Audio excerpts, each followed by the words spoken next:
Lo posso ancora raccontare in questa trasmissione che si chiama Diversamente Veneto. Brillano gli occhi a Jesus Gomez, sul volto si legge la gioia di poter continuare a raccontare il suo viaggio tra i 574 comuni veneti. Dopo averlo fatto sui social, l'imprenditrice brasiliana d'origine, veneta d'adozione, è pronta a far conoscere ad un pubblico ancora più vasto la sua esperienza che l'ha portata a percorrere più di 3.200 chilometri a piedi.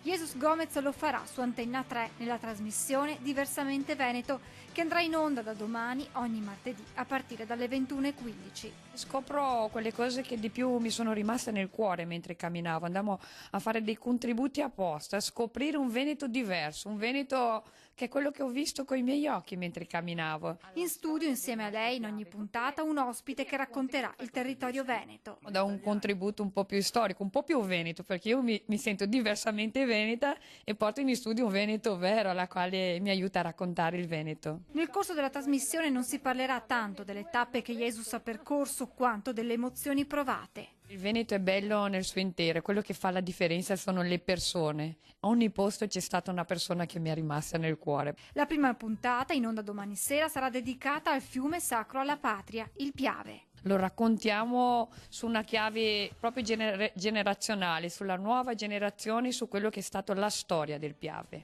Se dovessi descrivere il Piave in pochissime parole. Magico.